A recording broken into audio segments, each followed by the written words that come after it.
کسی بھی لینگویج میں مہارت حاصل کرنے کے لیے ہمارے پاس مختلف ٹیکنیکس ہوتے ہیں.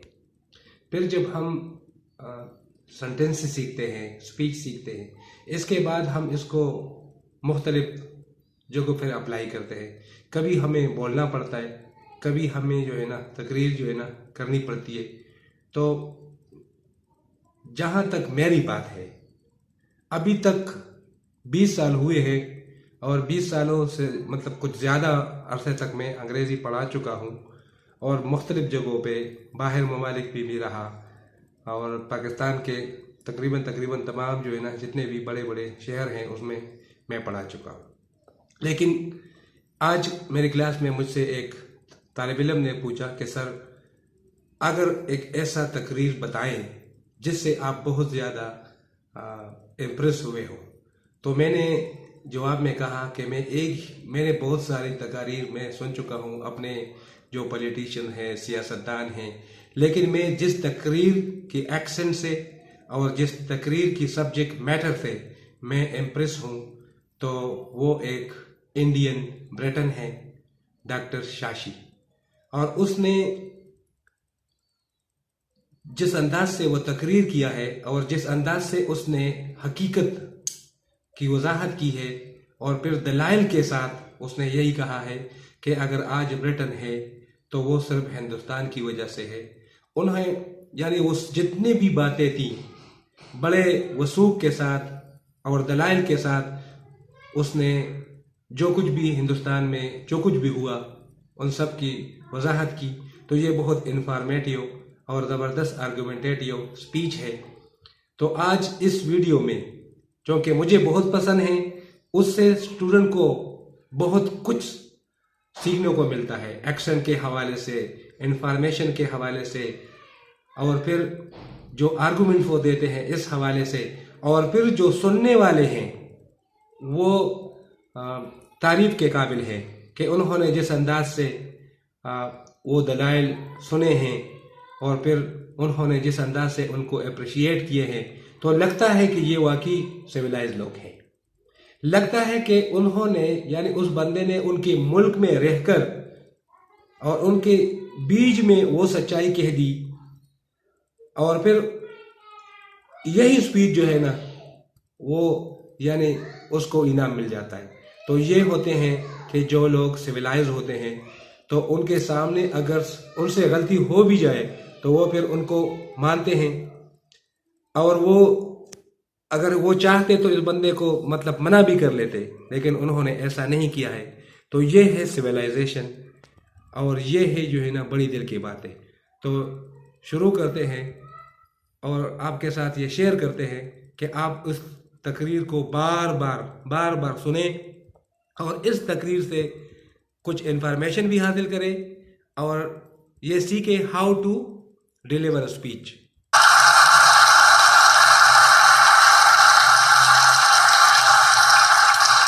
President and gentlemen, ladies of the House, standing here with 8 minutes in my hands and at this venerable and rather magnificent institution, I was going to assure you that I belong to the Henry VIII School of Public Speaking, that as Henry VIII said to his wives, I shall not keep you long. But now finding myself the 7th speaker out of 8 in what must already seem a rather long evening to you, I rather feel like Henry VIII's last wife. I more or less know what's expected of me, but I'm not sure how to do it any differently. Perhaps what I should do is really try and pay attention to the arguments that were advanced by the opposition today.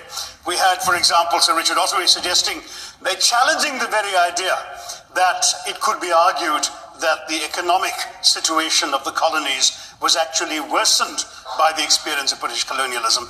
Well, I stand to offer you the Indian example, Sir Richard. India's share of the world economy when Britain arrived on its shores was 23%. By the time the British left, it was down to below 4%. Why? Simply because India had been governed for the benefit of Britain. Britain's rise for 200 years was financed by its depredations in India. In fact, Britain's industrial revolution was actually premised upon the deindustrialization of India. The handloom weavers, for example, famed across the world, whose products were exported around the world, Britain came right in. There were actually these weavers making fine muslin, light as woven air, it was said. And Britain came right in, smashed their thumbs, broke their looms, imposed tariffs and duties on their cloth and products, and started, of course, taking the raw materials from India and shipping back manufactured cloth, flooding the world's markets with what became the products of the dark and satanic mills of Victorian England. That meant that the weavers in India became beggars, and India went from being a world-famous exporter of finished cloth into an importer, went from having 27% of world trade to less than 2%. Meanwhile, colonialists like Robert Clive bought their rotten boroughs in England on the proceeds of their loot in India, while taking the Hindi word loot into their dictionaries as well as their habits.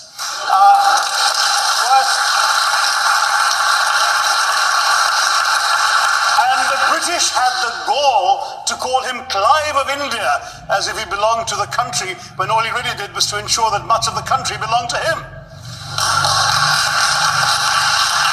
By the end of the 19th century, the fact is that India was already Britain's biggest cash cow, the world's biggest purchaser of British goods and exports, and the source of highly paid employment for British civil servants. We literally paid for our own oppression. And as has been pointed out, the wealthy Victorian British families that made their money out of the slave economy, 1/5 of the elites of the wealthy class in Britain in the 19th century owed their money to transporting 3 million Africans across the waters. And in fact, in 1833, when slavery was abolished, what happened was that a compensation of £20 million was paid, not as reparations to those who had lost their lives or who had suffered or been oppressed by slavery, but to those who had lost their property. I was struck by the fact that your Wi-Fi password at this union commemorates the name of Mr. Gladstone, the great liberal hero. Well, I'm sorry, his family was one of those who benefited from this compensation.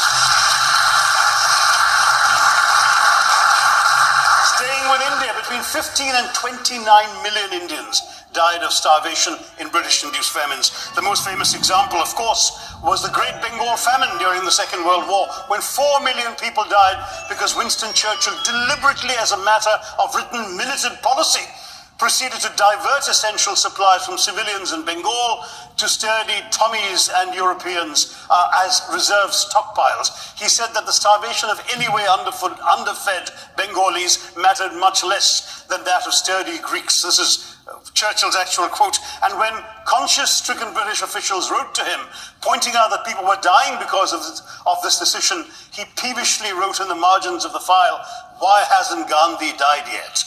So all notions that the British were trying to do their colonial enterprise out of enlightened despotism, to try and bring the benefits of colonialism and civilization to the benighted heathen. I'm sorry, Churchill's conduct in 43 is simply one example of many that gave a lie to this myth. As others have said on the proposition, violence and racism were the reality of the colonial experience, and no wonder that the sun never set on the British Empire, because even God couldn't trust the English in the dark. Let me take World War I as a very concrete example, since the first speaker, Mr. Lee, suggested these things couldn't be quantified. Well, let me quantify World War I for you. Again, I'm sorry, from an Indian perspective, others have spoken of other countries. 1/6 of all the British forces that fought in the war were Indian. 54,000 Indians actually lost their lives in that war. 65,000 were wounded. Another 4,000 remained missing or in prison. Indian taxpayers had to cough up £100 million in that time's money. India supplied 70 million rounds of ammunition, 600,000 rifles and machine guns, 42 million garments were stitched and sent out of India, and 1.3 million Indian personnel served in this war. I know all this because, of course, the commemoration of the centenary has just taken place. But not just that, India had to supply 173,000 animals, 370 million tons of supplies, and in the end, the total value of everything that was taken out of India, India, by the way, suffering from recession at that time and poverty and hunger, was, in today's money, £8 billion. You want quantification? It's available. Second World War, it was even worse, 2.5 million Indians in uniform. I won't belabor the point, but of Britain's total war debt of £3 billion in 1945 money, 1.25 billion was owed to India and never actually paid. Somebody mentioned Scotland.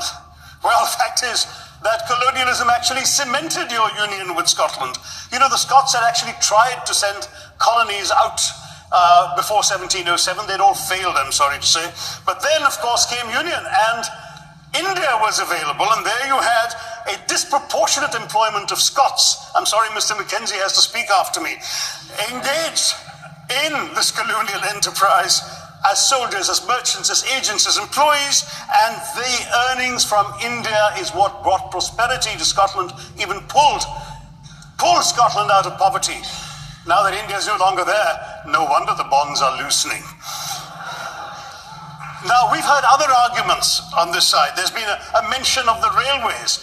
Well, let me tell you, first of all, as my colleague, the Jamaican High Commissioner, has pointed out, railways and roads were really built to serve British interests and not those of the local people. But I might add that many countries have built railways and roads without having had to be colonized in order to do so.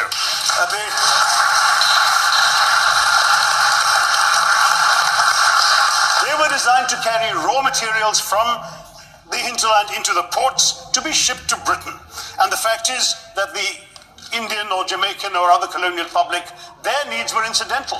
Transportation, there was no attempt made to match supply to demand for mass transport, none whatsoever.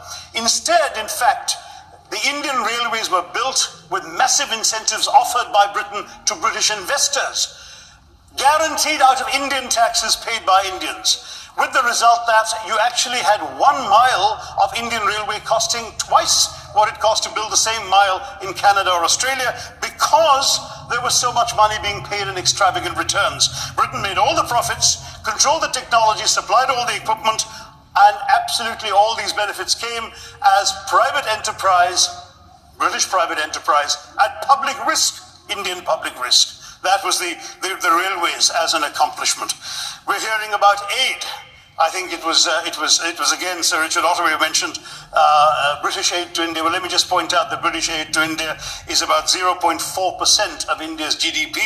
The government of India actually spends more on fertilizer subsidies, which might be an appropriate metaphor for that argument. If I may point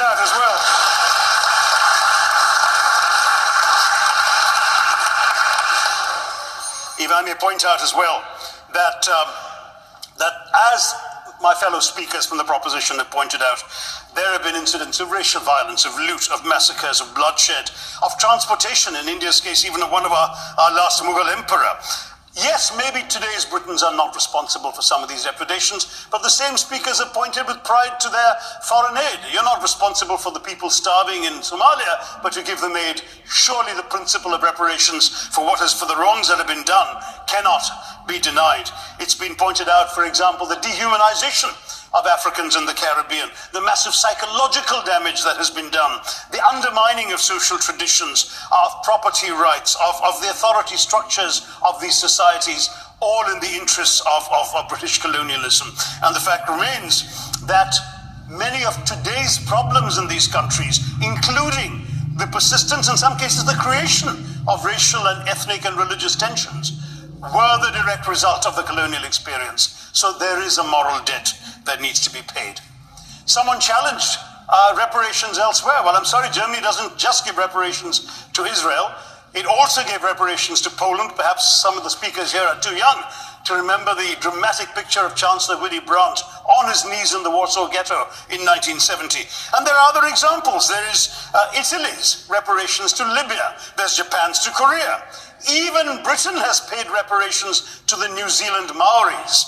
So it's not as if this is something unprecedented or unheard of that's going to somehow open some sort of nasty Pandora's box. No wonder Professor Lewis reminded us that he's from Texas. There's a wonderful expression in Texas that summarizes the arguments of the opposition: all hat and no cattle.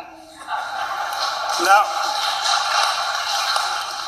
If I can just quickly look through the other notes I was scribbling while they were speaking, there was reference to democracy and rule of law. Let me say with the greatest possible respect, it's a bit rich to oppress, enslave, kill, torture, maim people for 200 years and then celebrate the fact that they're democratic at the end of it.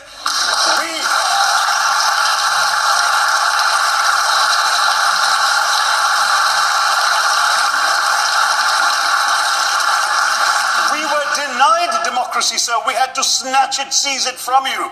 With the greatest reluctance, it was conceded in India's case after 150 years of British rule, and that too with limited franchise.